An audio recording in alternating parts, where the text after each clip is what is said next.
Hi, this is Ashishar Bedekar and welcome to my podcast, The ARV Show. I'm thrilled to introduce today's guest, Tanmay. Tanmay is a business leader and a performance improvement specialist who loves to work at the crossroad of people, process, and change leadership. He founded QA Aspire Consulting in 2021, and he works with global organizations offering leadership development, organizational consulting, change facilitation, and visual storytelling.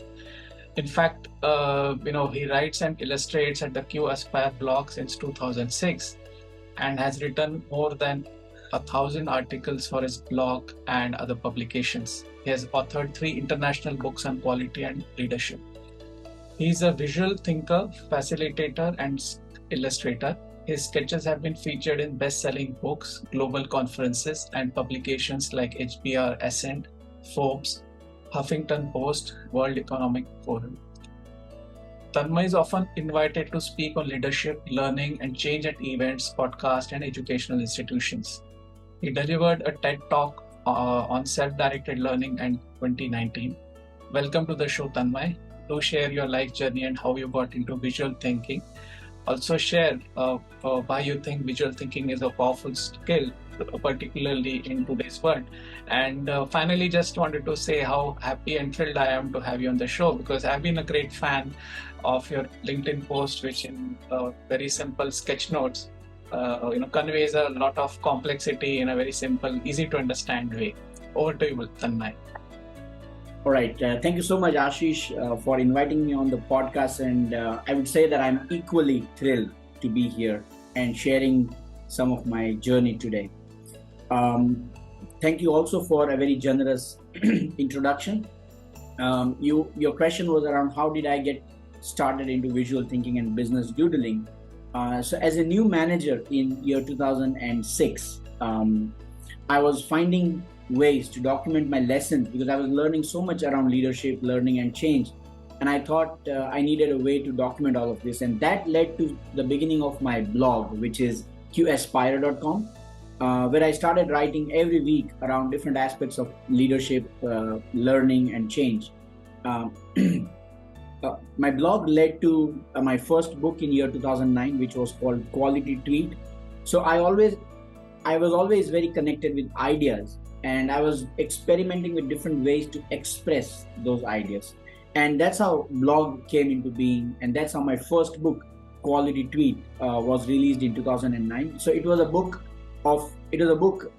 rather collection of 140 tweets on quality, leadership, and how leadership can build a quality-oriented culture.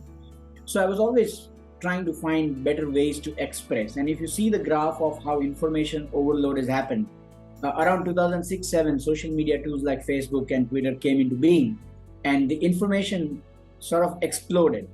And I thought that if I have to stay relevant with my content and with my ideas, I have to not just be on the top edge of the ideas, but I also have to be able to express them in a way that people will love to consume. So Twitter back then was a new thing. So I wrote my first book on Quality Tweet. I wrote a couple of other books in between 2009 and 2014. These books were mostly around leadership and Lean Six Sigma and quality and how do we really build a quality-oriented culture.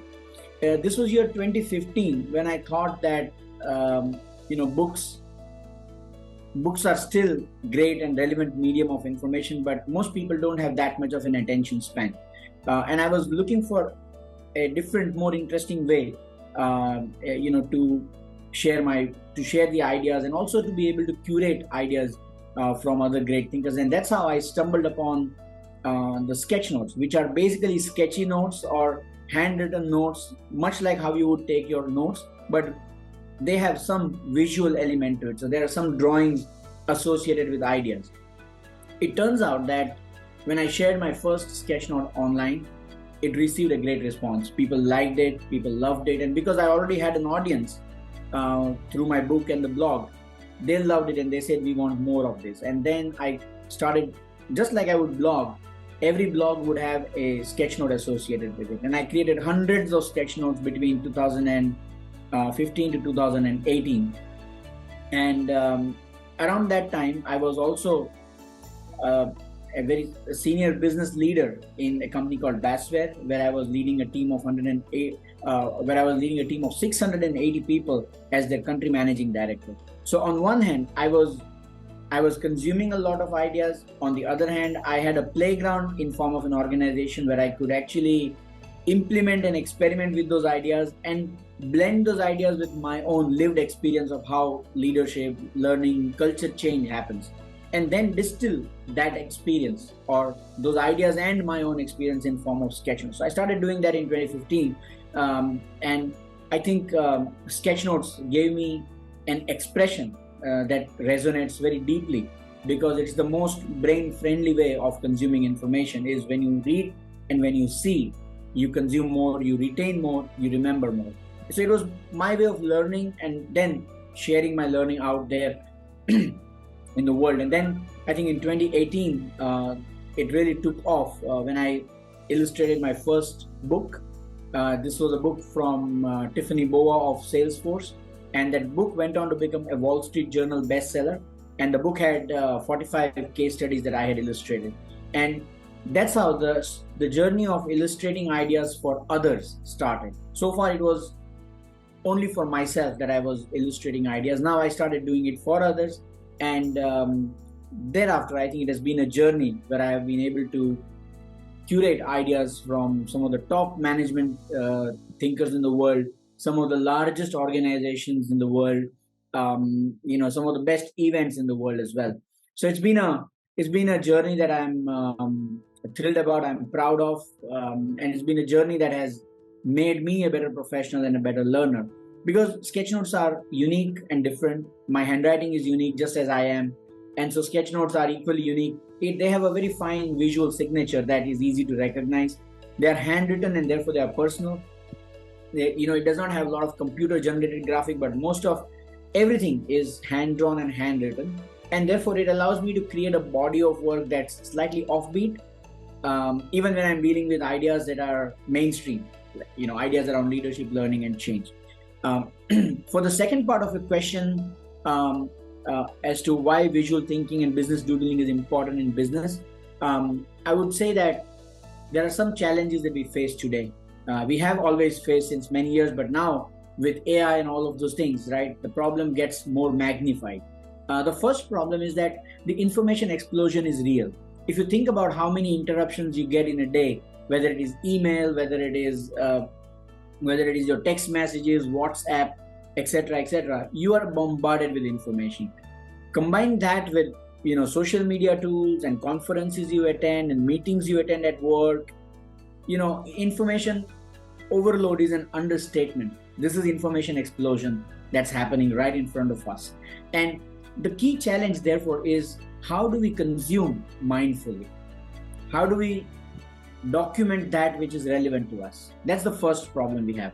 The second problem is that because so much of information is coming in, information is commodity, and our attention span, is the product that people want, right? And therefore, our attention spans have gone down. Anything that does not hook our attention for the first 5 to 8 seconds, we are bound to skip it, miss it, just scroll further. We have attention span that is smaller than a goldfish, as they say. So internet chips away our ability to concentrate and contemplate and think really about what is it that we want to do, what is it that we want to really contribute, what difference do we want to see in the world, etc. And these are big questions with no simpler answers. And the third problem that we are facing is that there is a rapid disruption and change happening. If you think about pre-COVID and now, it's just 3 years, and so much has changed around how we work, how we go to the office, how we collaborate with our colleagues. AI and a lot of jobs getting irrelevant and layoffs happening, economic downturns, war. If you look at the context of business, it's constantly changing, and the rate of change is greater than our ability to make sense of it all. Now you combine these three problems with the fact that businesses are very textual. If you want to build a new product, you are asked to write a business requirement document, which is basically a description of how the product should behave. We don't draw as much in business. The businesses are still not visual beyond fancy clip arts that are mostly sourced from common sources. So it's very uniform, it's very professional, and therefore it's very boring. And uh, we need simpler ways to make sense. And visual thinking, that's where visual thinking really comes in. Visual thinking or sketch notes is simply a way to represent ideas using words and hand-drawn visuals in a way that distills key ideas, organizes our thoughts and connects ideas, synthesizes ideas, I would rather say. So, and there is a lot of science behind visual thinking as well, because we are wired to think visually. More than 70% of our sensory receptors are located in our eyes. More than 50% of our brain is engaged when we consume anything visually versus when we are reading. We remember 65% or more of what we read and see at the same time. So, and most importantly, visuals trigger emotions. So visuals are processed in the same part of the brain that processes emotions. Now, if you are a change manager in a large organization, you can't implement or effect change unless you are able to change something at an emotional level within people. So change starts with emotion, and visuals are a powerful tool to bring home the change and make change tangible for people, right? And so in business, right, you can use visual thinking and sketchnoting to do collective reflection, to take notes, to brainstorm ideas, to create content, around internal communications, mind mapping of ideas if you're brainstorming, visual storytelling of your strategy, ideating a new process, or looking at where we are in terms of current processes and what can we do. Also, sketch notes are a great way to aid the memory because we only have a limited working capacity in the brain. So if we write with our hand, we make a sensory pathway to our brain where we remember things, we create possibilities. So that's why motivational speakers say that you should always write down your goals and visualize them in front of you. There's a reason behind it. When you write, you're creating neural pathways of possibility within the subconscious mind. And that is so powerful because it's a way to manifest what you want to become, what change you want to see around you. So I think that's a long/short answer to your question.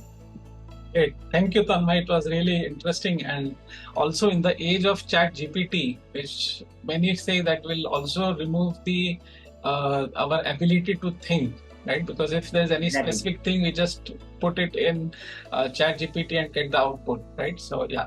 So great. So Tanmay, as we discussed, the format of this show is where the guest talks about the top 5 tips in a specific area of their expertise. So I would request you to talk about the top 5 tips of visual thinking, right? And that would be helpful for the audience because they would kind of reflect on it and maybe get started on this journey of visual thinking. And also I would share your sketch note, which you would be sharing later on in the show call notes. Over to you, Tanmay. In your view, what would be the first tip for the audience? Well, I would say that if you remember yourself as a 2-year-old kid, or if you see any 2-year-old kid around you who holds the pencil for the first time, you will see that they don't write the letters A, B, C, and D. They scribble, they write, they basically draw random shapes on the walls and any surface that they find, right? So as kids, we make sense of the world around us through scribbling and through drawing. Drawing was given to us as a gift so that we could think clearly and make sense of the world in a very kinesthetic sort of way, which involves a brain and body at the same time. So my first tip or first takeaway that I want listeners to really pay attention to is that we feel that drawing has everything to do with art, that you have to be very good at drawing if you want to create art. But what we have missed in the process is that drawing is not art. Drawing was given to us as a way to think. Drawing is a way to think clearly. Drawing is a tool. And visual thinking is about reconnecting with our visual superpowers that we had as a kid, but we have lost along the way as we got educated and programmed towards words. So today, if I ask you to describe me something, you will basically say a paragraph rather than go on a whiteboard and draw it for me. So that's the first takeaway, that drawing is not art, it's a way of thinking. In fact, it also brought an interesting point. So if you look at the human civilization, cave paintings, all about visual thinking at the best, right? When they're telling the story that, okay, this is what they saw the elephants or giraffes or whatever as the prey they wanted today, and this is how they slaughtered them and then brought back food for the tribe or things like that. Those are it's a very integral part of human civilization also. Great. So what would be your second tip? Because this is kind of I'm sure would spark ideas. So what would be your second tip for the audience in terms of how to get started? I think the second tip is around learning the basics. Now, a lot of people who attend my workshop, they say that I've never drawn anything after I passed my school. I would say that if you can write, you can draw, which basically means that if you can draw a line, a square, a simple triangle, right, a rectangle, then you can use those shapes to create a language where you can describe ideas. For example, you can draw a simple square and you can make a coffee cup out of it. And a coffee cup can be used to represent a break, right, or a conversation. Similarly, you can use a triangle shape to draw people. You can use triangle to draw so many other things. So knowing how to draw some of the very basic visual elements like people, arrows, banner, connectors, bullets and stuff like that is important to get started. And by the way, it's fun as well. It's real fun when you can draw things, right? And then there are we live in an abundant world, so there are so many free resources available online where you could learn these fundamentals. And I also conduct visual thinking workshops.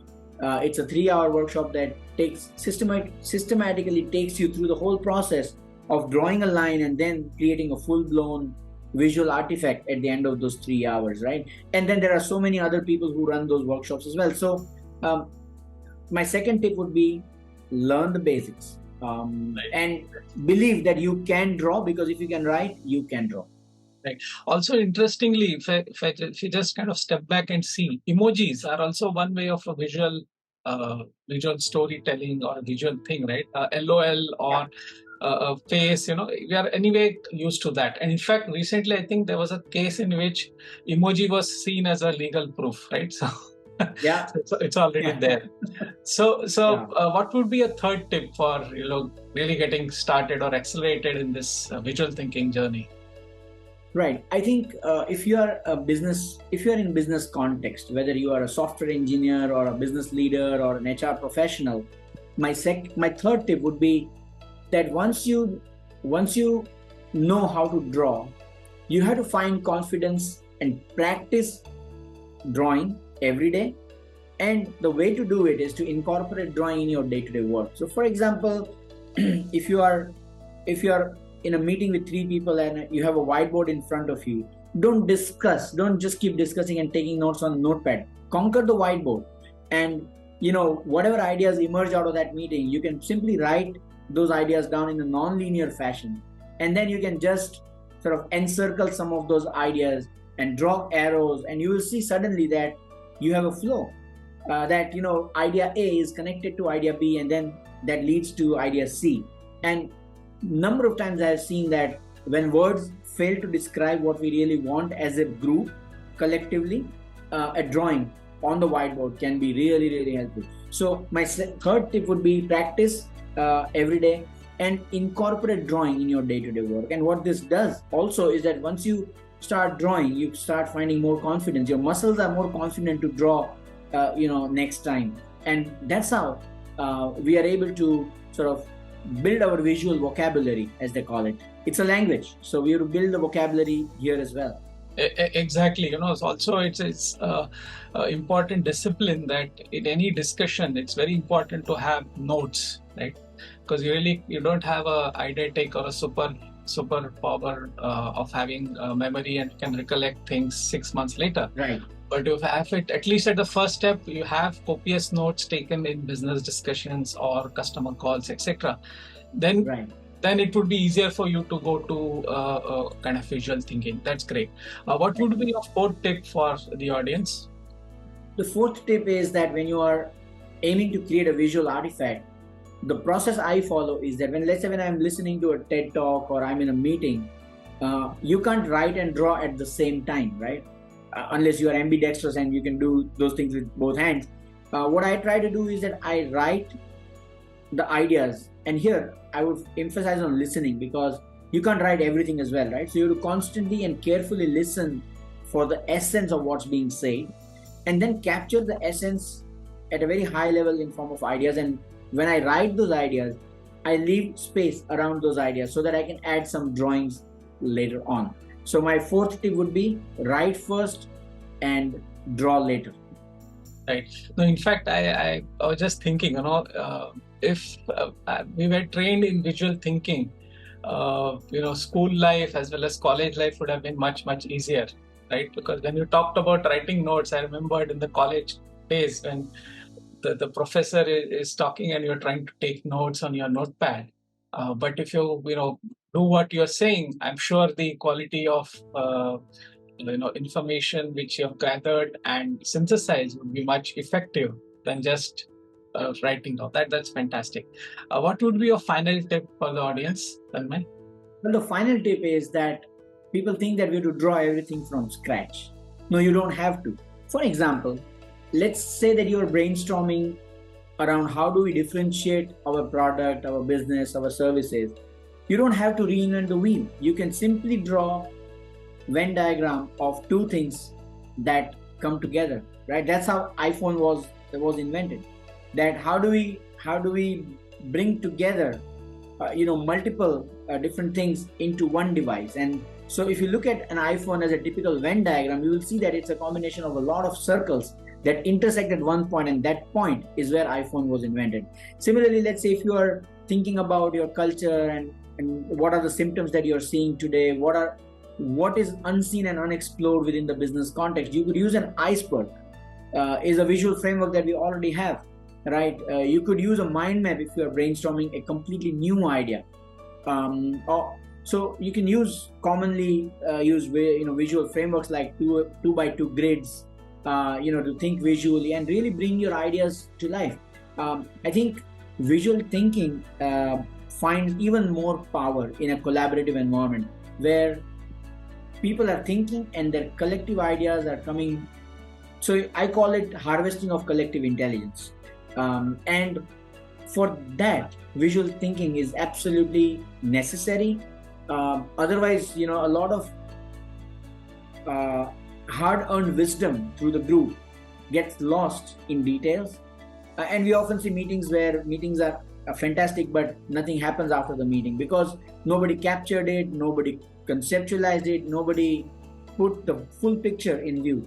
And when you make that full picture visual, whether it is through a mind map or whether it's through an iceberg or whatever other visual frameworks that we use, and metaphors are everywhere around us, right? You look at a mountain, you will see a metaphor there. You see birds, you will see a metaphor there. You see a butterfly, you can see a metaphor for transformation there. So every concept in business that you have today will have some or the other metaphor associated with it. The key is to find and uncover that metaphor and convert that idea, which is very conceptual in nature, into a visual metaphor. And the moment people see it, the magic starts to happen.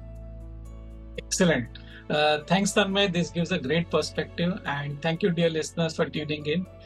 The sketch note in the show call notes, will be something which will be a treasured item, and I'll also try to share Tanmay's social media links and any other content that you should definitely check.